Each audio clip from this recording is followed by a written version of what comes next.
तर आता मी सुरू करतोय प्रवचन. अवधूत चिंतन श्री गुरुदेव दत्त, श्री स्वामी समर्थ महाराज की जय. तर मागच्या रविवारी आपण हा नवीन प्रकरण सुरू केलं, ब्रह्मानंद वल्ली, आणि त्याचा मी विस्तार केला. परिचय पहिल्यांदा सांगितला तुम्हाला. त्याच्यामध्ये ब्रह्मवल्ली म्हणजे काय आहे त्याचं पहिल्यांदा तुम्हाला त्याचं हे सांगितलं की ब्रह्मवल्ली म्हणजे ब्रह्मविद्या, आणि ह्या ब्रह्मविद्येमध्ये ब्रह्मरस आणि आनंद असे हे दोन्ही आहे. आणि त्याचं सूत्र जे आहे ते बीज स्वरूपामध्ये काय आहे, तर ब्रह्मानंद ब्रह्मविदाप्नोती परम, असं मी पहिल्यांदा त्याचं बीज सांगितलं. आणि त्या बीजामध्ये काय ब्रह्मतत्व काय आहे की जो ब्रह्मविद झालेला आहे, जो ब्रह्मस्वरूप झालेला आहे, त्यालाच हे ब्रह्मतत्वाचं आकलन होतं आणि त्याला परम म्हणजे परमात्म्याची प्राप्ती होते. हे ह्या पूर्ण ब्रह्मानंद वल्लीचं हे मुख्य सूत्र सांगितलं. आणि त्याच्यानंतर त्यात महावाक्य सांगितलं मी की सत्यम ज्ञानम अनंतम ब्रह्म, आणि पुढे विस्ताराने सांगताना सुद्धा हे ब्रह्मतत्वाचं लक्षण आहे.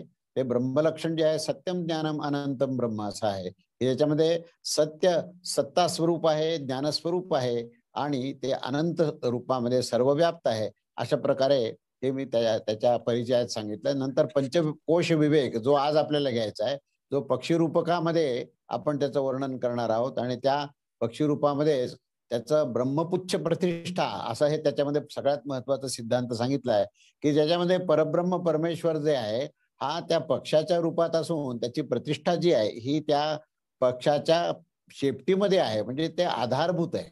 शेपटी हीच आधार असते पक्षाची.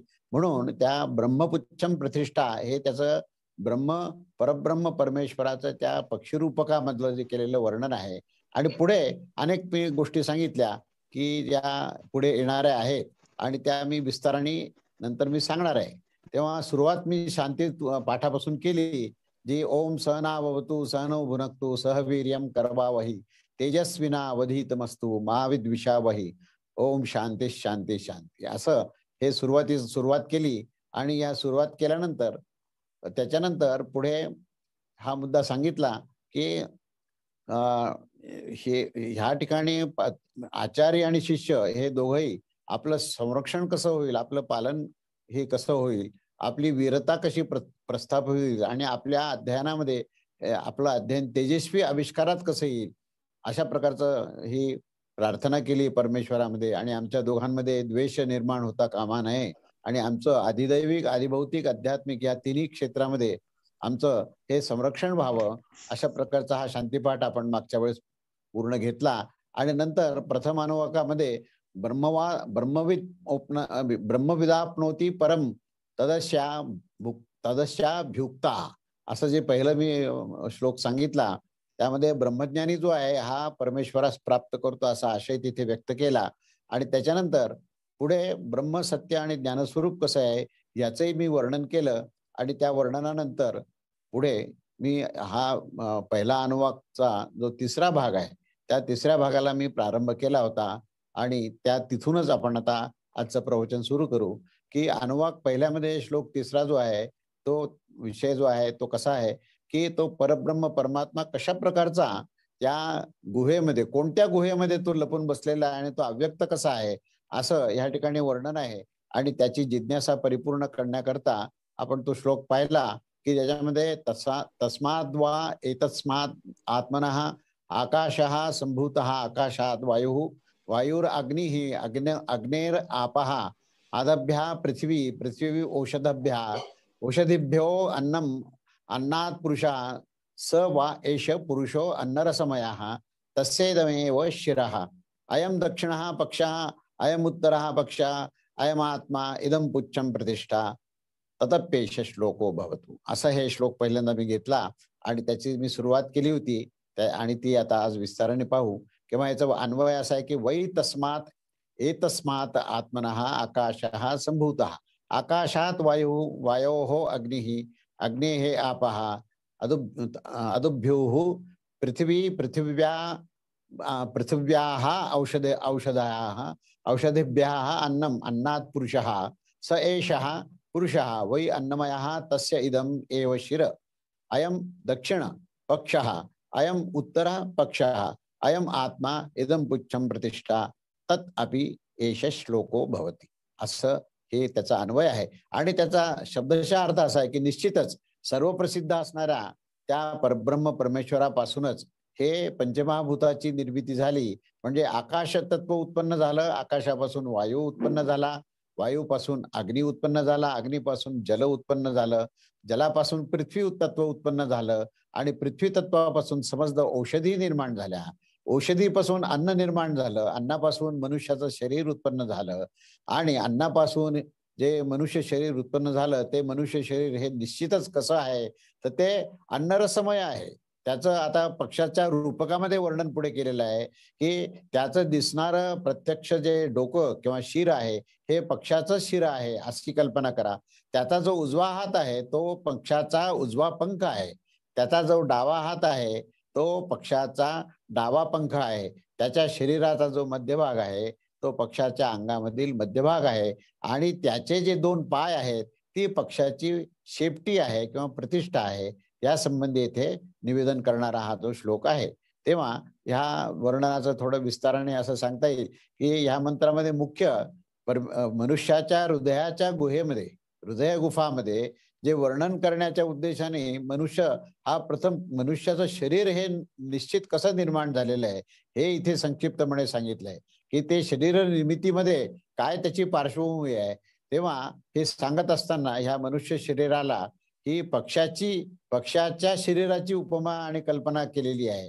त्याचा आशय व भाव असा आहे की सर्वाचे अंतर्यामी असणारा जो परमात्मा आहे त्याच्यापासून प्रथम आकाश तत्व निर्माण झालं. आता ह्या परमेश्वर आपण सुरुवातीला सुद्धा ही आपण ऐतरेय उपनिषदामध्ये सुद्धा आपण हे पाहिलं की ते आत्मतत्व प्रारंभी एकटंच होतं आणि त्याच्यातून संबंध ब्रह्मांड ईक्षण झाल्यानंतर ब्रह्मांड निर्माण झालं.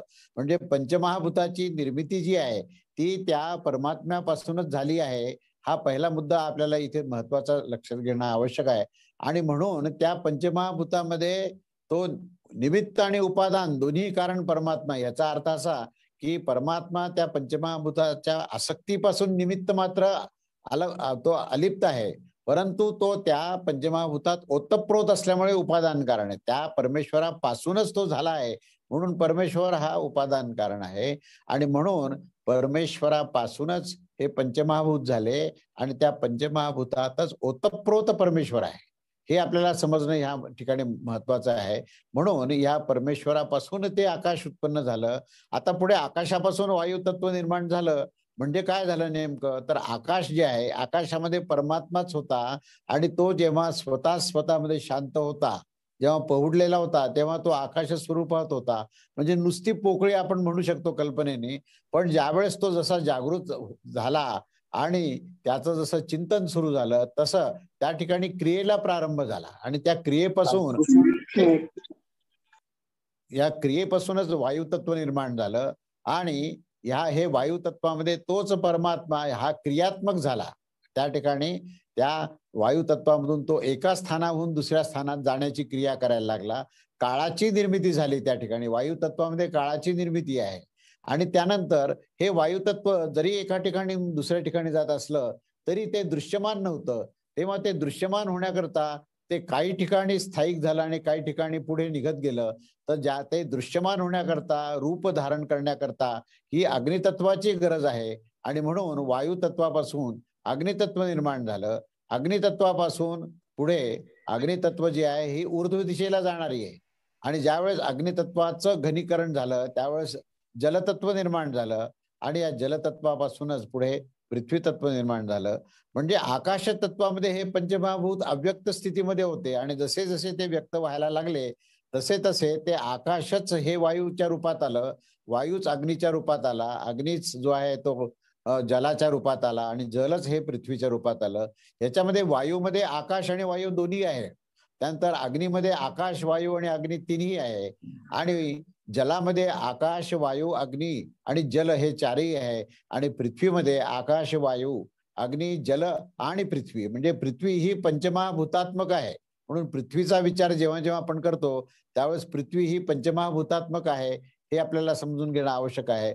आणि ह्या पृथ्वीमध्ये जी माती आहे त्यालाच आपण पृथ्वी असं म्हणतो की जी धारण करते ती धरती तर ती धारण करणारी काय धारण करते, तर ती औषधी धारण करते. त्या धारण करण्यामध्ये प्रथम त्याचं धारण करणारं सूक्ष्म तत्व काय आहे, तर औषधी म्हणजे वनस्पती. औषधी या शब्दाचा अर्थ असा आहे की वनस्पती धारण करते आणि त्या वनस्पती बीज स्वरूपामध्ये धारण करते. म्हणून पृथ्वीच्या या मातीच्या प्रत्येक अणुरेणूमध्ये ते बीज आहे आणि त्या बीजाची उत्पत्ती ही धान्याच्या रूपात होते.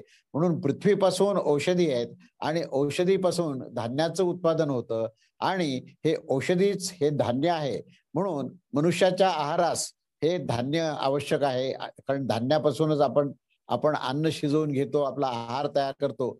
म्हणून औषधी रूपामध्ये जे धान्य प्राप्त होतं ते धान्यच हे आहारास योग्य असं हे आहार अन्न निर्माण करतं आणि त्या अन्नापासूनच मनुष्याचा स्थूलदेह हा निर्माण होतो, तो पोचल्या जातो आणि त्याची वृद्धी होते. अशा प्रकारे मनुष्याचा दिसणारा जो स्थूल शरीर आहे, हे स्थूल शरीर हे अन्नापासूनच निर्माण होतं आणि अन्नामध्येच पुढे ते विलीन होतं असंही सांगितले, की हे अन्न जे आहे पुढे पुढे त्याची अन्नाची व्याख्या करताना सांगितली आहे, की हे अन्नाच्या मधूनच ते निर्माण होतं, अन्नाच्या मध्येच ते त्याचं भरण पोषण होतं, अन्नामुळेच तो क्षीण होतो आणि अन्नातच तो विलीन होतो. असं हे अन्न आणि पुरुषाचा हे शरीर यांच्याशी एकरूपता आहे. म्हणून ह्या शरीराला अन्नमय कोश असं म्हटलेलं आहे, अन्नमय शरीर म्हटलेलं आहे. म्हणजे हे शरीर हे अन्नच आहे. आपल्याला दिसणारं दृश्यमान शरीर जे आहे हे अन्न आहे, अन्नाच्याच रूपात आहे.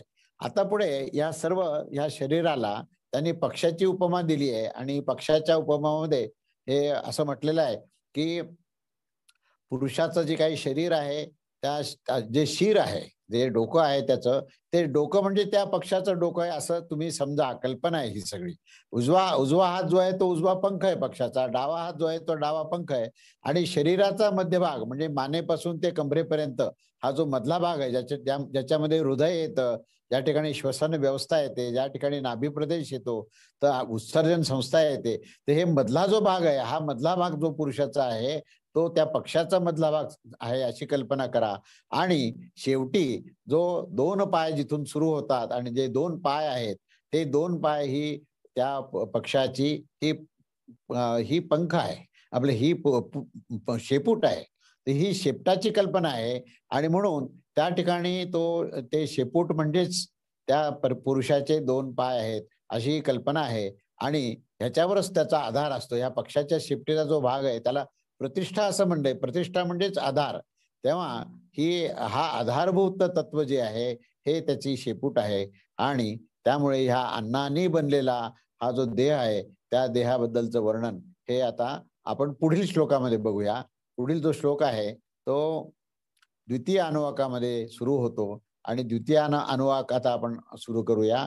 त्याच्यामध्ये ह्या अन्नाबद्दलचीच पुढे माहिती दिली आहे की अन्नद्वयी प्रजाः प्रजायन्ते याः काश्च पृथिवीः श्रिताः अथो अन्नेनैव जीवन्ति अन्ने अथैनदपि यन्तत्तपः अन्नं हि भूतानां ज्येष्ठं तस्मात् सर्व औषधो मुच्यते सर्वैवे तेन्न माप्नुवन्ति येन ब्रह्मोपासते अन्नं हि भूतानां ज्येष्ठं तस्मात् सर्व औषधम उच्यते अन्नात् भूतानि जायन्ते जायन्य अन्नेन वर्धते अथे तेत्ति च भूतानि तस्माद अन्नम तदुच्च इति. अन्वय असा आहे की पृथ्वीत शिताः याः काः च प्रजाः अन्नात् वै प्रजायन्ते अथो अन्नेन एव जीवन्ति अथ अन्तताः एनत् अपीयन्ति अन्नं हि भूतानां ज्येष्ठं तस्मात् सर्व औषधम उच्यते वे अन्नं ब्रह्म उपासते ते वै सर्वम अन्नम अपनुवन्ति हि अन्नं भूतानां ज्येष्ठं तस्मात् सर्व औषधम उच्यते अन्नात् भूतानि जायन्ते जाताति अन्नेन वर्धन्ते तत् अद्यति च भूतानि अत्य तस्मात् अन्नम इति उच्यते. आता याचा शब्दशः अर्थ बघून आपण विस्तार करूया त्याचा की पृथ्वी हे लोकांचा आश्रय होऊन जे कोणी प्राणी आहेत ते सर्व अन्नापासूनच उत्पन्न होतात आणि त्यानंतर ते सर्व अन्नावरच जीवन जगत असतात आणि शेवटी ते अन्नातच विलीन होत असतात. या कारणानेच भूतलावर अन्नच सर्व प्राणीमात्रामध्ये श्रेष्ठ आहे आणि त्यासाठीच अन्न रस हा अन्नासच हा सर्व औषध रूप असं म्हणतात. आता जो साधक अन्न ब्रह्म आहे अशा भावाने अन्नाची उपासना करतो, अशा साधकांना अवश्यही सर्व प्रकारच्या अन्नाची प्राप्ती होते. म्हणजे पहिली उपलब्धी अन्नाला ब्रह्म मानल्यामुळे काय होते ते सांगितलंय, की अन्नाची उपासना करतात आणि अन्नाला ब्रह्म असं मानतात. अशा साधकांना प्रथम काय मिळतं तर सर्व प्रकारच्या अन्नाची प्राप्ती होते. कारण अन्नच भूतामध्ये श्रेष्ठ आहे. त्या कारणानेच अन्नास सर्व औषधी म्हणजे सर्वांस प्राप्त होणारं हे अन्न आहे, अशा नावाने संबोधित केले जाते. अन्नापासूनच सर्व प्राणी उत्पन्न होतात आणि अन्नापासूनच त्याची वृद्धी होते आणि तसेच हे अन्न हे प्राणीद्वारा खाल्ल्या जाते आणि अन्नच प्राण्यास खात असते. म्हणजे अन्नापासून प्राणी निर्माण होतात आणि प्राणी अन्नासच खाते. म्हणून अन्नापासूनच सर्व प्राणी उत्पन्न होतात आणि अन्नापासून त्याची वृद्धी होते. ते ते हे अन्न हे प्राणीद्वारा खाल्ल्या जाते आणि अन्नच प्राण्यास खाते. यासच अन्न असं म्हणतात. म्हणून त्याच्यामध्ये जे विधान केलंय, की "अद्य ते अत्तीच इति अन्नम." अन्न या नावाने याची ही व्युत्पत्ती केली आहे. म्हणजे अन्न शब्द कसा निर्माण झाला आहे, याची व्युत्पत्ती आहे, की "अद्य ते अत्तीच इति अन्नम." की ज्याला अन्न जे प्राणी अन्नास खातात आणि जे अन्न प्राण्यास खातात, त्यालाच अन्न असं म्हणतात. ही अन्नाची ही व्युत्पत्ती आहे आणि व्याख्या आहे. तेव्हा आता याचा विस्ताराने आपण विचार असा करू, की या मंत्राने अन्नाच्या महिमेचे वर्णन केले आहे. अशा भाव असा आहे, की ह्या पृथ्वीलोकात निवास करणारे सर्व काही प्राणी आहेत, ते सर्वच अन्नापासून निर्माण होत असतात. अन्नाच्या परिणामरूप रज आणि वीर्यापासून त्यांचे शरीर बनते आणि हे शरीर उत्पन्न झाल्यावर अन्नावरच त्यांचे पालनपोषण होते आणि त्या कारणाने ते शरीर अन्नावरच जगत असते आणि शेवटी अंतकाळी या अन्नामध्येच म्हणजे या अन्न उत्पन्न करणाऱ्या पृथ्वीमध्येच ते विलीन होत असतात. तात्पर्य असं आहे, की समस्त प्राण्याचा जन्म, जीवन आणि मृत्यू केवळ स्थूल शरीराच्या संबंधानेच होत असतो आणि हे स्थूल शरीर हे अन्नापासून उत्पन्न होते. अन्नानेच ते जिवंत राहत असते आणि जगत असते आणि अन्नाच्याच उगमस्थानी म्हणजे पृथ्वीमध्ये शेवटी ते विलीन होते. अशा या शरीरात राहणारा जो जीवात्मा आहे, तो मात्र या अन्नात कधीही विलीन होत नाही. तो जीवात्मा मृत्यूसमयी प्राणाला आपल्या बरोबर घेऊन तो ह्या शरीरातून बाहेर निघून जातो आणि पुढे कालांतराने दुसऱ्या देहामध्ये प्रवेश करतो. अशा प्रकारे अन्न काय आहे तर अन्न समस्त प्राणी मात्राचे उत्पत्तीचे स्थान आहे व या अन्नावरच ते शरीर अवलंबून असते आणि त्यासाठीच ते सर्वश्रेष्ठ मानल्या जाते आणि यासाठीच ते अन्न हे सर्व औषधी रूप असं म्हटलेलं आहे. असे संबोधन केले आहे. कारण की हे अन्नच हे सर्व प्राण्याची भूक भागवण्यात सक्षम असते. साऱ्या अतृप्तीचे मूळच हे भूक आहे आणि त्या कारणाने भूक निवारणाचे सर्व कार्य जे आहे आणि त्या भूक भूक म्हणजे क्षुधा आणि तृषा ह्याच्यामुळे जे ताप निर्माण होतात ते ताप नष्ट करण्याची क्षमता त्या अन्नामध्ये आहे. त्यामुळे जो साधक या अन्नाला अन्नाच्या रूपामध्ये आपली उपासना करतो म्हणजेच हे अन्नच सर्वश्रेष्ठ आहे. हे सर्वात ज्येष्ठ समान श्रेष्ठ असून ते सर्व ज्येष्ठ आहे अशा प्रकारचा तो धारणा ठेवतो आणि त्यातच तो समाधान ठेवतो. त्याला ती अन्नाची उपासना अशा प्रकारे ती अन्नाची उपासना तो ब्रह्मस्वरूप मानून करतो.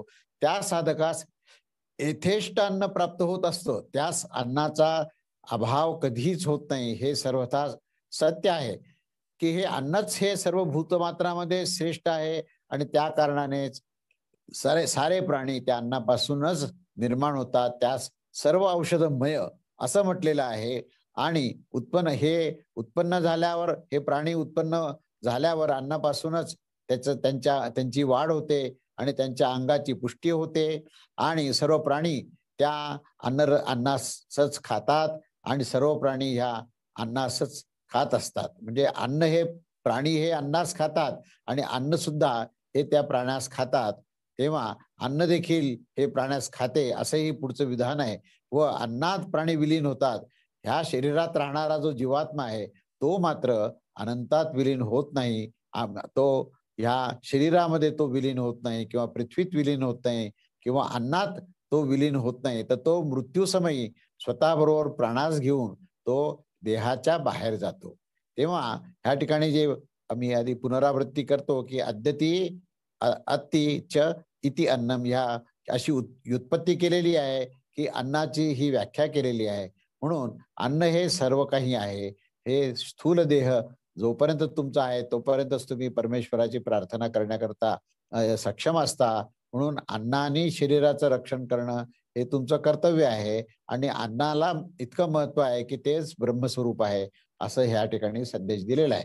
पुढे पुढचा जो श्लोक आहे तो तस्माद वा एन तस्माद अन्नरसमय आदन्यौ अंतराः आत्मा प्राणमयः तेनैष पूर्णः सवा एष पुरुषविद एव तस्य पुरुषविद एव अन्वयम् पुरुषविदः तस्य प्राण एव शिरः व्यानो दक्षिणः पक्षः अपार उत्तरः पक्षः आकाश आत्मा पृथ्वी पुच्छम प्रतिष्ठा तदप्येष श्लोको भवति. आता इथून आपण एक एक कोशामध्ये आपण जात आहोत. आता अन्नमय कोशाचं आपण हे वर्णन पुढे चालू ठेवून पुढे प्राणमय कोश, मनोमय कोश आणि विज्ञानमय कोश असं आपण आज घेणार आहोत. तर या ठिकाणी पक्षी ही जी कल्पना केली आहे ते ह्या पक्षाचे हे 5 अंग सांगितलेत आणि हे 5 प्रकारचे कोश आहेत. 5 कोश आहेत आणि 5 पक्षाचे अंग आहेत. तेव्हा प्रत्येक कोशामध्ये एक एक पक्षी आहे. ती पहिल्यांदा कल्पना स्पष्ट करतो मी, की ही कशी कल्पना केली. म्हणजे तुम्ही कल्पनेने एखादं चित्र रंगवलं तर त्या चित्रामध्ये मधोमध हे पहिल्यांदा हा जो अन्नमय कोश आहे त्याचा एका विशिष्ट रंगाने 5 रंग घ्या तुम्ही आणि पहिल्यांदा पहिल्या पक्षाचं जे चित्र काढायचं आहे तर ते चित्र हे विशिष्ट रंगाने काढा आणि त्याला अन्नमय कोश असं म्हणा. त्यानंतर त्याच्या भोवताली हा प्राणमय कोश आहे. म्हणजे तो प्राणमय कोश कसा आहे तर तो अन्नमय कोशाला म्हणजे या शरीराला तो व्याप्त करतो आणि तो बाहेरून त्याचा एक कोश येतो आणि त्याचा मध्येही एक कोश येतो. म्हणजे अंतर्बाह्य तो त्याला व्यापून टाकतो असा तो प्राणमय कोश ह्या अन्नमय कोशाला व्यापतो.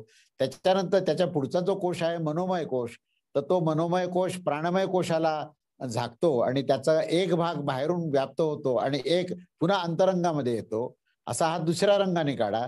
तिसऱ्या रंगाने हा विज्ञानमय कोश आहे. तो विज्ञानमय कोश ह्या मनोमय कोशाला बाहेरून झाकतो आणि तो परत मध्यभागापर्यंत येतो आणि सगळ्यात शेवटी जो आनंदमय कोश आहे तो सर्वव्याप्त आहे. तो आकाशव्याप्त होतो आणि तो अंतरंगात सुद्धा सूक्ष्मात अतिसूक्ष्म होतो. तर ह्या प्रत्येक कोशाचं काय महत्व आहे आणि प्रत्येक हे जे 5 अंग दिलेले आहेत म्हणजे ह्या पक्षाचे 5 अंग दिलेले आहेत. पहिलं अंग म्हणजे डोकं, दुसरं अंग म्हणजे उजवा पंख, तिसरं अंग म्हणजे डावा पंख, चौथं अंग म्हणजे मध्यभाग आणि 5वं अंग म्हणजे शेपूट. या 5 ठिकाणी प्रत्येक जो कोश आहे त्या प्रत्येक कोशाचे 5 अंगाचं काय प्रत्येक अंग काय काय आहे याची या ठिकाणी वर्णन केलंय. म्हणजे त्या त्या कोशाचं वैशिष्ट्य सुद्धा मिळेल, विस्तारही मिळेल आणि त्या कोशाचं काय कार्य आहे तेही कळेल आणि त्या कोशामध्ये ते ब्रह्मतत्व कसं आहे असंही आपल्याला कळेल. तेव्हा या आता मी जो श्लोक वाचला तर त्याचं मी अन्वय आणि अर्थ वाचतो, की वै तस्मात एतस्मात अंतरसा अंतरसमयात अंत अंधः अंतरः प्राणमया आत्मा तेन एष पूर्णः स एषः वै पुरुषविदः एव पूर्णः सः एषः वै पुरुषविदः एव तस्य पुरुषविदः ताम अनु अयं पुरुषविदः तस्य प्राणः एवं शिरः व्यानदक्षिणः पक्षः अपानः उत्तरपक्षः आकाशः आत्मा आणि पृथ्वी पुच्छम प्रतिष्ठा तत् अपि एषः श्लोकः भवति. आता याचा अर्थ असा आहे की निश्चितच त्या या अन्नमय अन्न रसमय जो असलेला मनुष्य शरीरापासून भिन्न असलेला व त्याच्यामध्येच राहणारा आणि त्याला व्याप्त असणारा हा जो प्राणमय पुरुष आहे तो प्राणमय पुरुषाचा आता येथे वर्णन केलंय की त्या प्राणमय पुरुषाने हा अन्न रसमय पुरुषाला व्याप्त केलेला आहे. तो हा प्राणमय आत्मा हा निश्चितच पुरुषाच्या आकारासारखा आहे आणि त्या अन्न रसमय आत्म्याची पुरुषासमान आकृतीमध्ये एकरूप होण्यानेच हा पुरुषाच्या आकृतीसारखा आहे. म्हणजे तो पक्षीचा किंवा या पुरुषाचा जो आकार पूर्वीचा जो आहे त्याच आकृतीचा हा प्राणाचा कोशाचा आकार आहे जो बाहेरूनही व्याप्त आहे आणि तो अंतरंगात आहे म्हणजे अंतर्बाह्य तो प्राण आहे. त्या प्राणमय आत्म्याचं आता हे शरीर कसं आहे हे त्या ठिकाणी वर्णन केलं आहे, की पहिल्यांदा त्याचं शिराचं वर्णन केलं. शिरामध्ये त्या प्राणमय आत्म्या, त्या प्राणमय कोशाचा प्राण आहे. 5 प्राण असतात. तसे पहिला जो प्राण आहे तो त्याच्या शिरामध्ये आहे. त्या प्राणमय कोशाच्या शिरामध्ये आहे, अशी कल्पना आहे. त्यानंतर उजवा पंख जो आहे तो व्यान प्राण आहे. त्यानंतर जो डावा पंख आहे तो व्यान प्राण आहे. त्यानंतर अपान अपान जो आहे, नाही, पहिल्यांदा प्राण हा शिर आहे, व्यान हा उजवा पंख आहे, अपान हा डावा पंख आहे. आणि आकाश सांगितलंय की आकाश म्हणजे समान प्राण ज्याला म्हणता येईल, आकाशामध्ये समान आहे. तर समान प्राण जो आहे तो शरीराचा मध्यभाग आहे. आणि पृथ्वी पृथ्वी तत्व जो आहे तो आधार आहे, ही त्याची शेपूट आहे. आणि त्या प्राण्याच्या विषयी हे प्राणतत्वाच्या किंवा प्राणकोशाविषयी हा पुढील श्लोकामध्ये त्याचं विवेचन आहे. तेव्हा आता आपण जे सांगितलं ते पुन्हा एकदा थोडं विस्ताराने असं सांगता येईल की हा द्वितीय अनुवाकाचा हा दुसरा श्लोक आहे. आणि त्याच्यामध्ये प्राणमय शरीर, जे प्राणमय कोश असं वर्णन केलं आहे, त्याचा आशय असा आहे की तो पूर्व पूर्व व्यक्त केलेला जो अन्नरसमय जो कोश आहे, अन्नमय कोश आहे, तर तो स्थूल शरीरापासून बनलेला आहे. त्या स्थूल शरीरापासून आता आपण सूक्ष्म देहाकडे प्रवास सुरू केला आहे. तेव्हा स्थूल आणि सूक्ष्म या दोघांना जोडणारा हा प्राणमय कोशाचा भाग आहे. प्राण हा स्थूल शरीर आणि सूक्ष्म शरीरांना जोडणार आहे. तेव्हा हा जो प्राण आहे तो स्थूल स्वरूपामध्ये जर आपण त्याचं चिंतन करायचं झालं तर तो श्वास आहे. आपल्या जो श्वसन व्यवस्थेमध्ये, ज्या फुफ्फुसामध्ये जो काही श्वास चालू असतो तो श्वास म्हणजेच प्राणाचं स्थूल आविष्कार आहे. आणि सूक्ष्म आविष्कारामध्ये पंचप्राण येतात. तेव्हा या पंचप्राणांनी युक्त असलेला हा पक्षी आहे. तेव्हा या शरीराचं नाव हे प्राणमय कोश किंवा प्राणमय शरीर असं म्हटलेलं आहे, जे ह्या अन्नमय शरीराला परिपूर्ण केलेलं आहे त्यांनी. या अन्नमय स्थूल शरीराच्या संदर्भाने प्राणमय शरीर हा सूक्ष्म असल्याने त्या स्थूल शरीराच्या अंग प्रत्यंगामध्ये तो व्याप्त आहे. हे प्राणमय शरीर देखील पुरुषाच्याच आकाराचे आहे. अन्नमय स्थूल शरीरात या पुरुषाकृती असणारे असून ते प्रसिद्ध आहे. कारण त्याच्या अनुसार प्राणमय कोश हा पुरुषाकार असं म्हटलं आहे. त्याची पक्षाच्या रूपकामध्ये कल्पना कशी केली आहे ते बघा. तर प्राण हे त्या प्राणमय कोशाचे शिर आहे, कारण तेच प्रमुख आहे. कारण शरीराच्या अंगामध्ये मस्तक हे सर्वश्रेष्ठ असल्यामुळे त्या ठिकाणी पंचप्राणाचा प्राण हा भाग आहे. त्याच प्रकारे 5 प्राणामध्ये मुख्य प्राण देखील सर्वश्रेष्ठ आहे. म्हणून व्यान पुढे हा उजवा पंख मानलेला आहे. व्यान प्राण हा उजवा पंख आहे. आणि अपान जो आहे, अपान प्राण तो डावा पंख मानलेला आहे. अर्थात अपान पान म्हणजेच आकाशाची त्याला उपमा दिलेली आहे. त्यानंतर ह्या आकाशामध्ये भ्रमण करणाऱ्या आणि सर्वत्र संचार असणाऱ्या त्या वायूप्रमाणे हा शरीरामध्ये जो समान जो आहे तो वायू आत्मा आहे. म्हणजे तो या देहाचा मुख्य भाग आहे. आणि त्यानंतर पुढे समानश्च शरीरामध्ये समान भावाने रस पोहोचवणारा हा समस्त प्राणमय शरीरास पुष्ट करणारा असा हा समान प्राण आहे. आणि त्याचे स्थान ह्या शरीराच्या मध्यभागी आहे. आणि त्याच्या या बाह्य आकाशाची संबंध येतो. पुढे पृथ्वीचं वर्णन केलंय की पृथ्वी ही शेपूट आहे, म्हणजे तो आधार आहे. त्याला सगळ्या ह्या प्राणाला आधार देणारा जर कुठला जो भाग असेल तर ती ही पृथ्वी आहे. आणि ही अपान वायू रोखून ठेवणारी आहे. या पृथ्वीचीच ही अधिदैविक शक्ती त्याला म्हटलेलं आहे. आणि हीच प्राणमय पुरुषाचा आधार आहे. तेव्हा या प्राणाचा महिमाचे संबंधाच्या विषयावर जे काही निवेदन केले आहे त्या निवेदनामधील हा पुढील मंत्रामध्ये ते व्यक्त होईल. असा हा द्वितीय अनुवाक इथे संपलेला आहे. आणि त्याच्यानंतर पुढचा हा तृतीय अनुवाक हा प्राणाच्या बद्दलच हा पुढे सांगतोय की प्राणम देवा अनुप्राणांती मनुष्या प्रशवश्चये प्राणो हि भूतानाम आयुः तस्मात् सर्वायुष उच्यते सर्वमेव आयुर्वंती मे प्राणे ब्रह्मोपासने प्राणो हि भूतानाम आयुः तस्मात् सर्वायुष्य उच्यते इति तस्यैष एव शरीर आत्मा यह पूर्वस्य. त्याचा अन्वय असा आहे की ये देवाः मनुष्याः च पाशवः ते प्राणम अनुप्राणन्ति प्राणः भूतानां अयुः तस्मात् सर्वायुषम उच्यते प्राणः ही भूतानाम अयुः तस्मात् सर्वायुषम उच्यते इति ये प्राणम ब्रह्म उपासते ते सर्वम एव आयुः यान्ति तस्य एषः एव शरीरः आत्मा हि पूर्वस्य. तेव्हा याचा अर्थ असा शब्दशः अर्थ आपण पाहून त्याचा परत विस्ताराने त्याचा चर्चा करू आपण.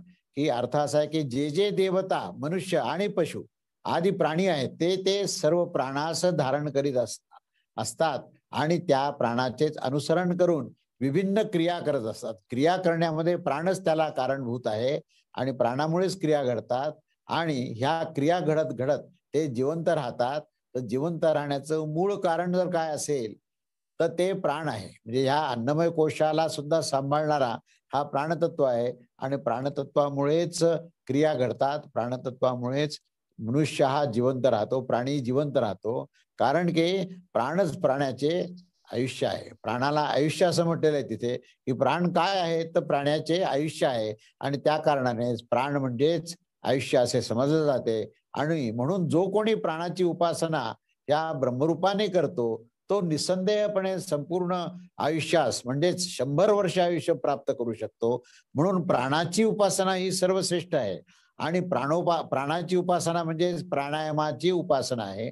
आणि जो प्राणायामाची उपासना करेल तर त्या ठिकाणी प्राण हा सशक्त होईल आणि तो तुमच्या श्वसन क्रियेतून तुम्हाला श्वसन संस्था जी आहे ही त्या श्वसन संस्थेमध्ये हा प्राण अभिव्यक्त होतो आणि त्या श्वसन संस्थेमध्येच ही प्राण किती सशक्त आहे. ज्याची श्वसन संस्था ही उत्तम आहे तिथे समजा की त्याचा प्राण हा अतिशय उत्तम आहे. आणि जिथे काही समस्या असेल तर प्राणायामाने ती समस्या तुम्हाला दूर करता येईल आणि प्राणाची प्रतिष्ठा करता येईल. आणि जो ह्या प्राणास ब्रह्म समजतो, चैतन्य समजतो, आपण प्राणतत्व असा एक विषयावर आपण एक ग्रंथही काढलेला आहे की त्याच्यामध्ये प्राण हे सच्चिदानंद तत्व आहे असं म्हटलेलं आहे, तेच ब्रह्मस्वरूप आहे असं म्हटलंय. तेव्हा त्याला ब्रह्मस्वरूप समजून जो प्राणायामाची उपासना करतो त्याला संपूर्ण आयुष्य प्राप्त होतं आणि त्याला 100 वर्ष आयुष्य मिळतं. तेव्हा या शरीरामध्ये राहणारा जो अंतरात्मा आहे तोच जो अंतरात्मा आहे तोच या अन्नमय स्थूल देहातील अंतरात्मा आहे आणि तोच पूर्वी उल्लेख केलेला या अन्नरसमय शरीराचा अंतरात्मा आहे. म्हणून त्याचा हा व्याख्या ही केलेली आहे. तेव्हा ह्या गोष्टीचा या तृतीय अनुवाकाच्या या पहिल्या श्लोकामध्ये आपण काय पाहिलं तर ही प्राणाची अभिव्यक्ती श्वसन संस्थेमध्ये त्याचं अत्यंत महत्व आहे. आणि म्हणून या प्राणमय शरीराच्या अंतर्यामी असणारा जो परमेश्वर आहे त्या परमेश्वराला प्राप्त करणं हे या प्राण उपासनेचं मुख्य उद्देश आहे. म्हणून त्याचा आशय असा आहे की जे काही देवता मनुष्य पशु इत्यादी जे शरीरधारी प्राणी आहेत म्हणजे सूक्ष्म शरीर असो किंवा स्थूल शरीर असो, वायुमय शरीर असो किंवा अन्नमय शरीर असो, त्यांना प्राण हे असणं आवश्यक आहे. कुठलाही जीव जो आहे तो प्राण असल्याशिवाय त्याची गती नाहीये किंवा त्याच्यामध्ये जीवन नाहीये. त्याचा जिवंतपणा हा प्राणतत्वामुळेच आहे. तेव्हा ह्या सर्वच प्राणी जे आहेत हे प्राणाच्या साहाय्यानेच ते जीवन जगत असतात. प्राणाशिवाय कोणीही शरीर धारण करूच शकत नाही. कारण प्राणच हे सर्वाचे आयुष्य आहे आणि जीवनातील तो जिवंतपणा आहे ते चैतन्य आहे आणि त्यामुळे त्याला सर्वायुष्य असा विषय दिलेला आहे की सर्वांचं आयुष्य धारण करणारा तो प्राण आहे असा जो साधक जाणतो. आणि प्राणच सर्व प्राण्याचे आयुष्य आहे आणि त्यासाठीच प्राणासच आयुष्य किंवा जीवनातील जिवंतपणा आहे असं ज्याला ज्ञान आहे आणि असं ज्ञान ठेवून जो प्राणास ब्रह्मतत्व समजून त्याची उपासना करतो त्याला 100 वर्ष पूर्ण मिळतं. असा जो जो सर्वात्मा परमेश्वर आहे, जो अन्नरसाने बनलेला स्थूल शरीरधारी पुरुषाचा अंतरात्मा आहे, तोच या प्राणमय पुरुषाचा शरीराच्या अंतर्गत अंतरात्मा आत्मा आहे. असा हा या ठिकाणी पहिला श्लोक संपलेला आहे. त्यानंतर तृतीय अनुवाकामधील दुसरा श्लोक असा म्हणतो की तस्माद् वा एतस्मात् प्राणमयात अन्योंतर आत्मा मनोमय तेनैष पूर्ण सवा एष पुरुषविद एवा तस्य पुरुषविदाता अन्वयम पुरुषविदाः तस्य यजुरेव शिरः ऋग्वेद दक्षिणः पक्षः सोमोत्तर पक्षः आदेश आत्मा अथर्व अंगिरसः पुच्छः प्रतिष्ठः ततप्येष श्लोको भवति. आता याचा अन्वय आणि अर्थ असा आहे की वै तस्मात् एवस्मात् प्राणमयात अन्यांतरः मनोमय आत्मा तेत एषः पूर्णः स एषः वै पुरुषः विधः.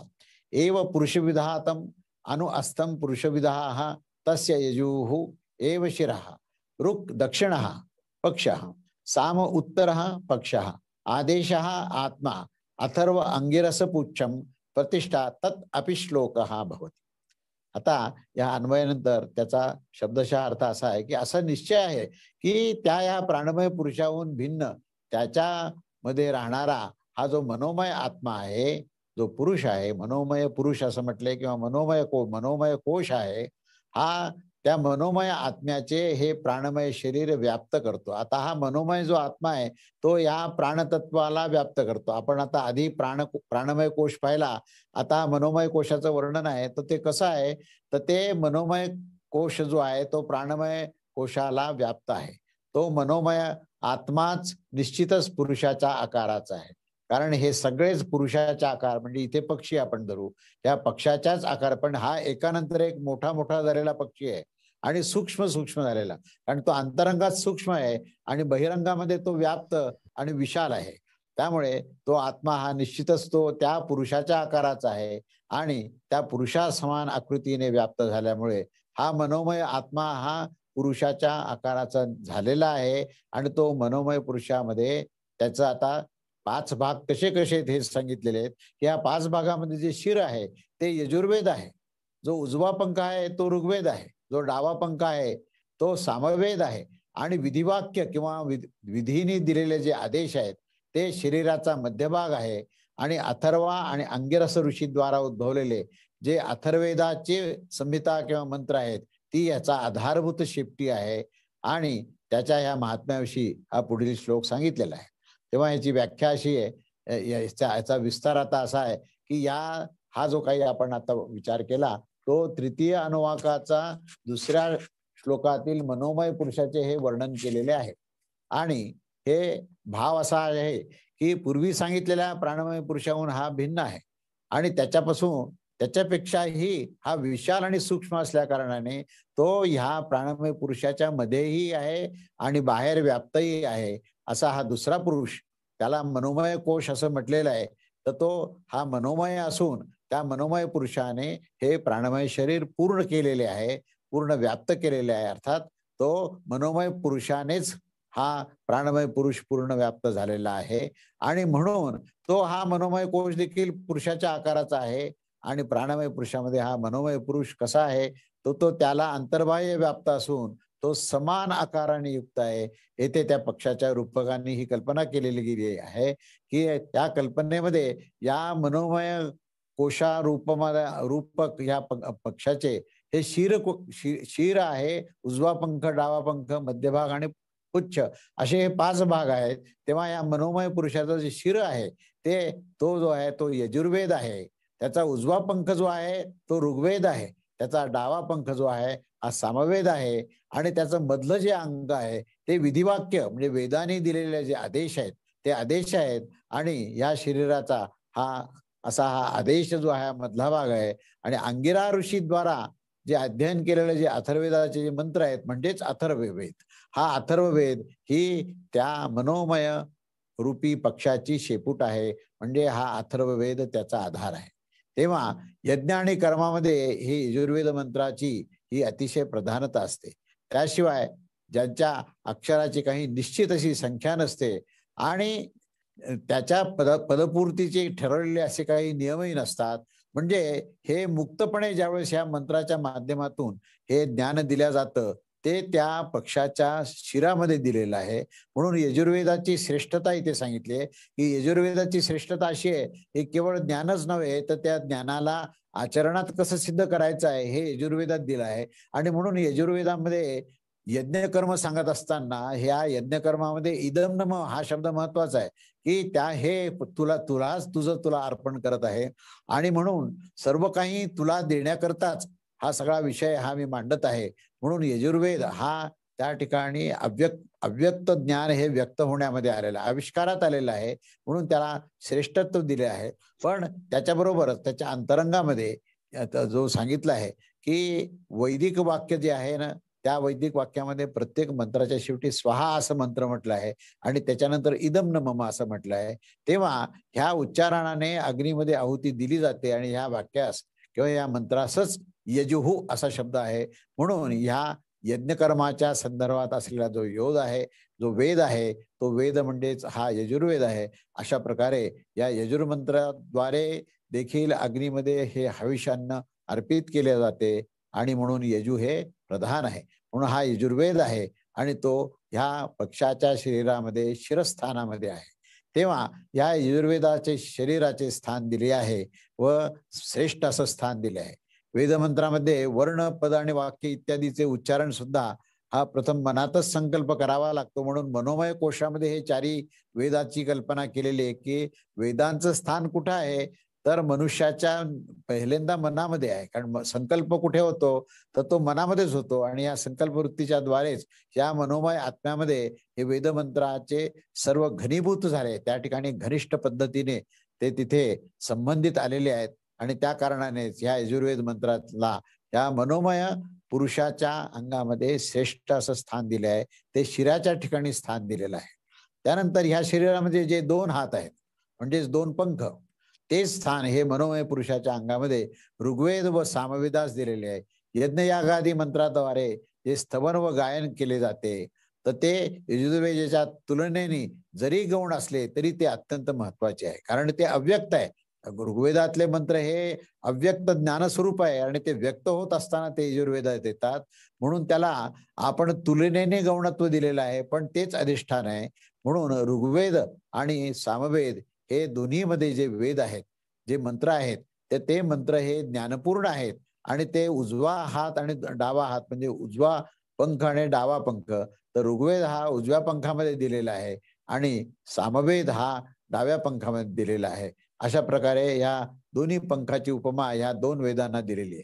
त्याच्यानंतर पुढे मधलं जे अंग आहे त्याला विधिवाक्य किंवा आदेश असं म्हटलंय, की जे वेदामध्ये दिलेले जे महावाक्य आहेत किंवा विधिवाक्य आहेत, जे आचरण प्रणाली कशी करावी ह्याच्याबद्दल दिलेले जे आदेश आहेत, हे आदेशात्मक जे विधिवाक्य आहेत ते या मनोमय पुरुषाच्या अंगाच्या मध्यभागी दाखवलेले आहे.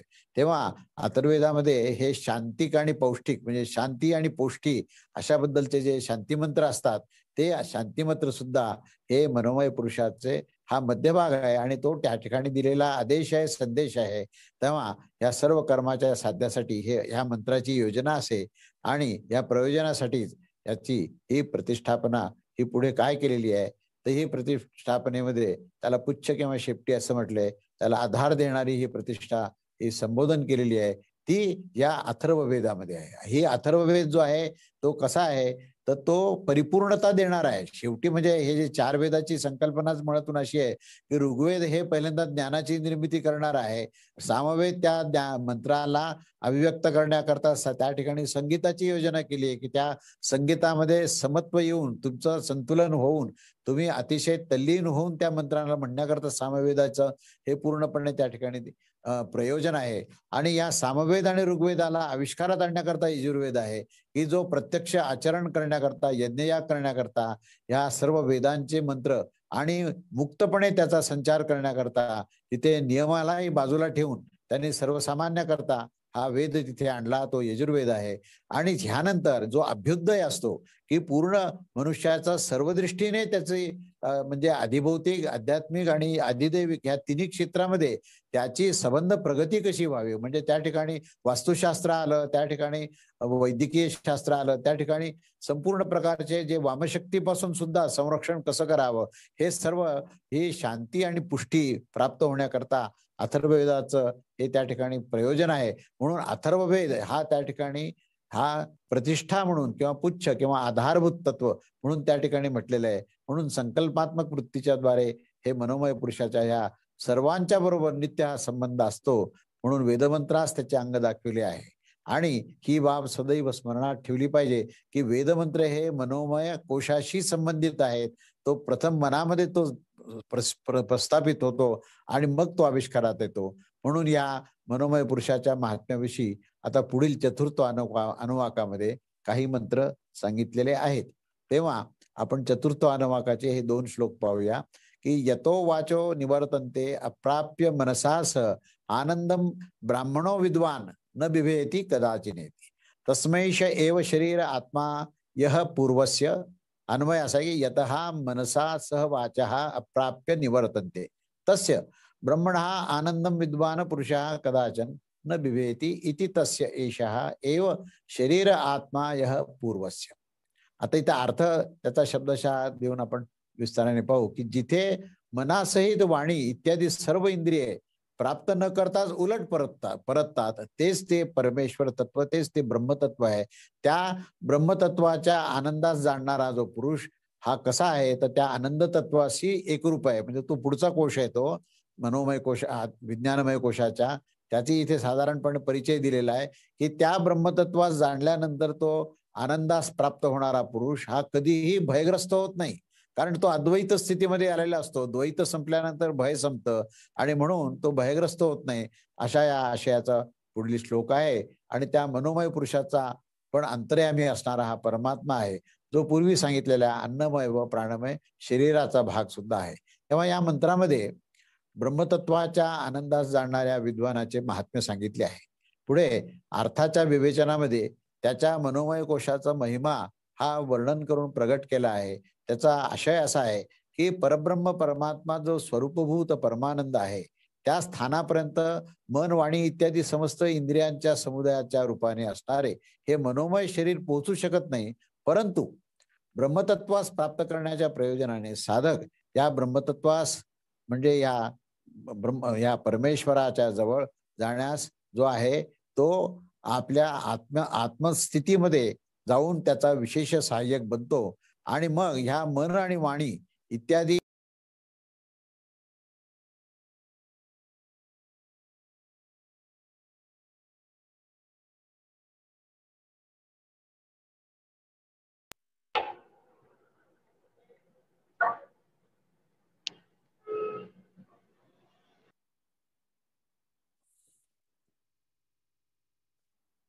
तेव्हा ह्या मन, वाणी आदी साधनपरायण पुरुषास त्या परब्रह्म त्याच्या द्वारापर्यंत जाऊन देखील त्या तत्वास सोडून परत यावे लागते. ते साधक त्या तत्वास प्राप्त करून घेतात. या साधनेने या ब्रह्मतत्वाच्या आनंदमय स्वरूपात जाणणारे विद्वान कधीही भयभीत होत नाहीत. आणि मनोमय शरीराच्या अंतर्यामी असणारा जो आत्मा आहे तोच परमात्मा आहे. आणि जो पूर्वी अन्नमय आणि प्राणमय शरीराच्या अंतर्यामी होता तोच तो आत्मा, हा तोच ब्रह्मतत्व आहे आणि तोच सर्वस्व आहे. आणि त्या संदर्भात हा चतुर्थ अनुवाकातला हा पुढचा श्लोक आपण पाहून आपण आपलं आजचं प्रवचन संपूया. हा चतुर्थ अनुवाकामधला जो द्वितीय श्लोक आहे तो तस्माद्वा एतस्मान मनोमयाद अन्योंतरः आत्मा विज्ञानमय स्तनेश पूर्णः सना एष पुरुषविदः एव तस्य पुरुषविदः आत्मा अन्वयः पुरुषविदः तस्य श्रद्धैव शिरः ऋतुं दक्षिणः पक्षः सत्यम उत्तरः पक्षः योग आत्मा महापुच्छ प्रतिष्ठा ततप्येष श्लोको भवति. अन्वय असा आहे की वै तस्मात् एतस्मात् मनोमयात् अन्यः अंतरः आत्मा विज्ञानमयः तेन एष पूर्णः सह एष वै पुरुषविदः एव तस्य पुरुषविदानाम् अनुअयं पुरुषविदाः तस्य श्रद्धाम् एव शिर ऋतुं दक्षिणः पक्षः सत्यम उत्तरः पक्षः योगः आत्मा महपुच्छं प्रतिष्ठा तत् अपि एषः श्लोकः भवति.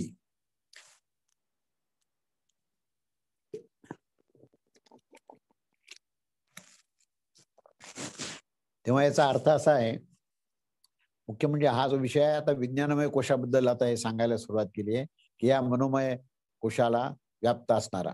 तेव्हा ह्या अन्वयाचा अर्थ असा आहे की निश्चितच ते पूर्वी दाखविलेले या मनोमय पुरुषाच्या शिवाय त्याच्यामध्ये मध्यभागी राहणारा अंतर्यामी आणि जो बाहेर व्याप्त असणारा असा तो आत्मा हा ह्या आत्म्यास विज्ञानमय आत्मा असं म्हटलेलं आहे.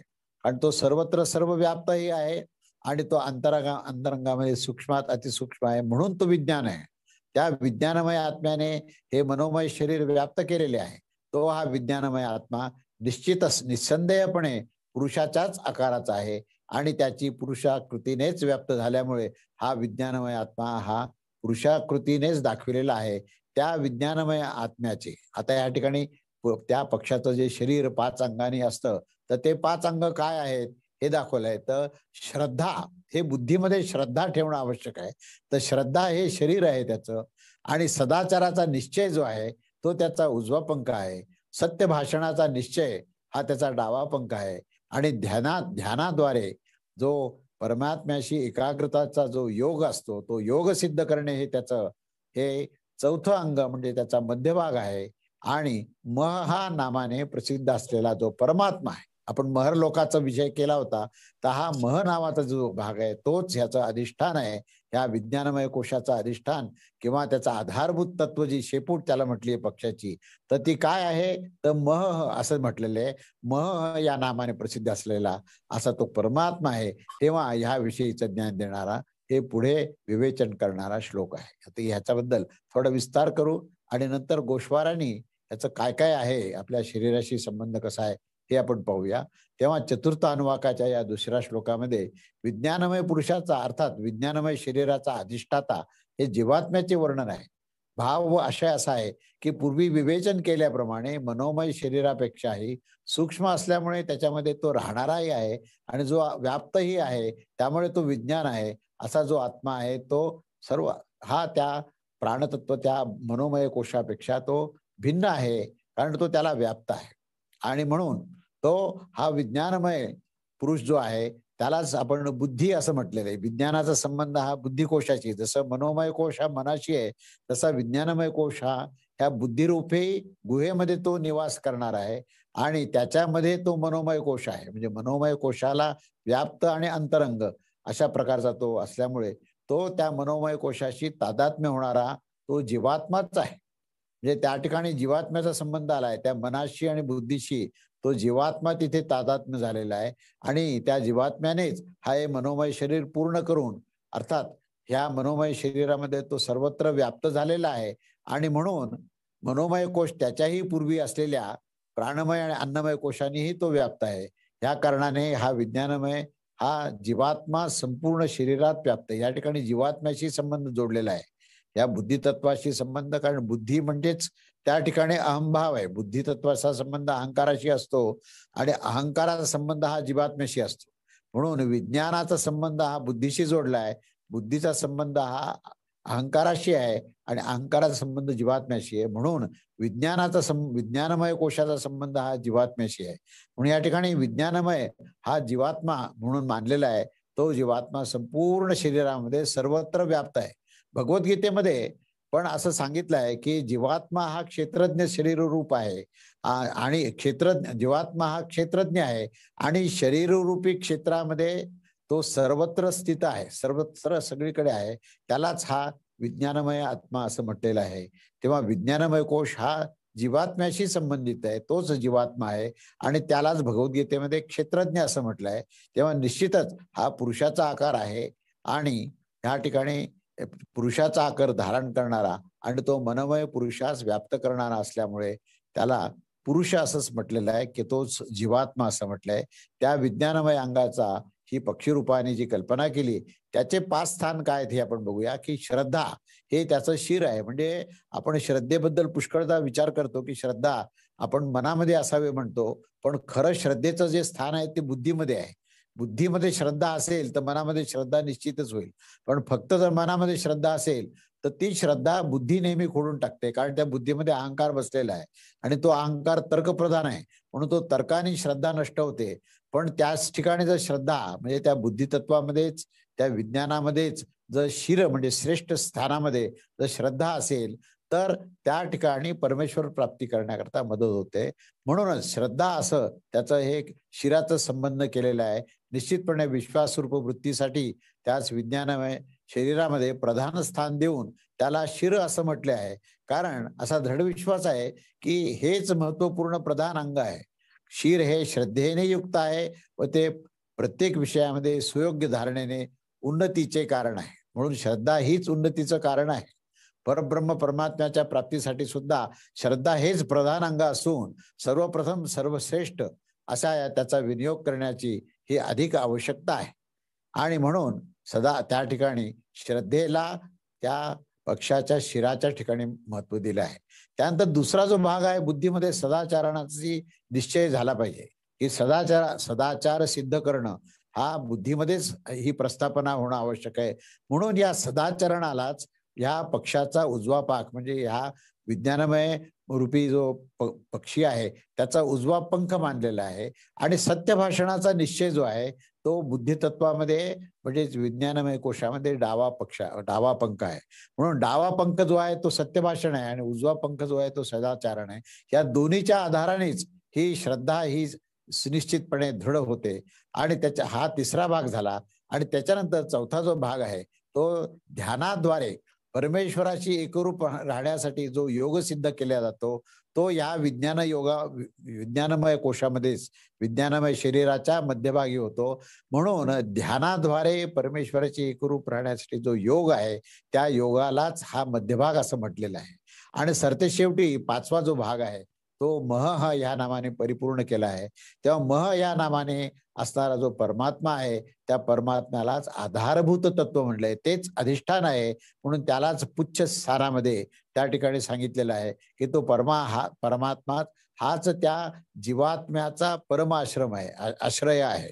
कारण त्या विज्ञानमय कोशाला ज्यावेळेस आपण जीवात्मा म्हणतो तेव्हा जीवात्म्याचा आधारभूत तत्व जे आहे ते परमात्मा आहे आणि त्याचं ठिकाण हे शेपटी आहे. तेव्हा या विज्ञानमय महात्म्याच्या विषयी असा पंचम अनुवाकामध्ये आपण पुढे त्याचा विस्ताराने श्लोक बघू आणि त्याचं वर्णन पुढे बघूया. तेव्हा इथपर्यंत आपण सांगितलंय. आता एक 2-3 फक्त संकल्पना आज काही महाराजांनी मला ज्या सांगितल्या त्या मी सांगतो. की आधी आपण ह्याचा पंचकोश आणि पंचांग पाहिलं की अन्नमय कोशामध्ये डोके, उजवा हात, डावा हात, शरीराचा मध्यभाग आणि दोन्ही पाय हे शीर, उजवा पंख, डावा पंख आणि मधले अंग आणि शेपू. प्राणमय कोशामध्ये प्राण, व्यान, अपान, समान आणि पृथ्वी असे त्याचे 5 अंग सांगितले. मनोमय याच्यामध्ये 4 वेद सांगितले, यजुर्वेद, ऋग्वेद, सामवेद आणि अथर्ववेद. आणि चौथा म्हणजे 5वा अथर्ववेद सांगितला आहे. आणि मधला जो चौथा भाग आहे तो वेदाचा आदेश त्या ठिकाणी सांगितला आहे की वेदाने दिलेलं जे वेदवाक्य आहे ते त्या ठिकाणी सांगितलंय. आणि शेवटी आपण जे विज्ञानमय जे बुद्धिरूप गुहा जी सांगितली त्याच्यामध्ये श्रद्धा आहे त्याचं सर्वात महत्वाचं शिराचं स्थान आहे. सदाचरण हे त्याचा उजवा पंख आहे. सत्यभाषण हे त्याचं डावा पंख आहे. मधला अंग हे योग आहे आणि शेवटी आधारभूत तत्व हे परमेश्वर आहे. तेव्हा ह्या पंचकोशाचा आपण 4 कोश आज पाहिले. आणि हे पंचकोशाचं स्थान मी महाराजांना विचारले की आपल्या देहामध्ये नेमकं कुठे कुठे आपल्याला पाहता येईल, त्याचा अनुभव कसा घेता येईल. तर काही गोष्टीचा अनुभव आपण घेऊ शकतो, काही गोष्टीचा अनुभव घेणं अवघड आहे. पण तरी महाराजांनी सांगितलं की ह्या 5 कोशाचा प्रभाव ह्या स्थूल देहामध्ये आहे. तर त्याच्यामध्ये जे पहिलं जे अन्नमय कोश जो सांगितला आहे तो ते स्थान सांगितलंय की आपण जे अन्न पचन करतो म्हणजे ही अन्न पचन संस्था जी आहे ती अन्नमय कोशाचा मुख्य भाग आहे. त्या ठिकाणी अन्नमय कोशाचा मुख्य प्रभाव आहे किंवा त्याचा आविष्कार आहे. दुसरा जो आपण पाहिलं प्राणमय कोश, तर हा प्राणमय कोशामध्ये ह्या स्थूल देहामध्ये श्वास प्रश्वासामध्ये तो प्राण आहे. म्हणून आपली श्वसन संस्था जी आहे ती प्राणमय कोशाचा त्या ठिकाणी अभिव्यक्ती किंवा आविष्कार आहे. तिसरा जो कोश आपण सांगितला तो म्हणजे मनोमय कोश. तर मन ही संवेदना पूर्ण असते आणि संवेदनाचा प्रभाव हा पहिल्यांदा हृदयात असतो आणि त्या हृदयामध्ये रक्ताभिसरण संस्थेचं रक्त शुद्ध होण्याचं कार्य असतं. त्यामुळे रक्ताभिसरण संस्थेमध्ये मनाचा संबंध आहे. मन शांत असेल तर ब्लड प्रेशर होणार नाही. मन शांत असेल तर तुमचं हृदय सुद्धा उत्तमपणे काम करेल. म्हणून मनोमय कोशाचा संबंध हा हृदयाशी आहे. आणि चौथा जो विज्ञानमय कोश आज आपण पाहिला त्याचा संबंध जो आहे हा मेंदूशी आहे की त्या मेंदूमध्ये ज्या मज्जासंस्था तिथून नियंत्रित होतात. म्हणून हा मज्जासंस्था ही चौथी जी मज्जासंस्था आहे ती मज्जासंस्था यांचा संबंध हा विज्ञानमय कोशाशी आहे. तेव्हा या 4 कोशाचा संबंध आपल्या या 4 महत्वाच्या संस्था ज्या शरीरात कार्य करतात त्याच्याशी आहे. 5वी जी आनंदमय कोश आहे त्याचा आपण पुढच्या रविवारी आपण त्याचा विचार करू आणि त्याचाही संबंध शरीराशी कसा आहे हे बघू. आजचा हा एवढा संदेश जो आहे तो पूर्ण झालेला आहे. तेव्हा मी इथे थांबतो. अवधूत चिंतन श्री गुरुदेव दत्त. श्री स्वामी समर्थ महाराज की जय.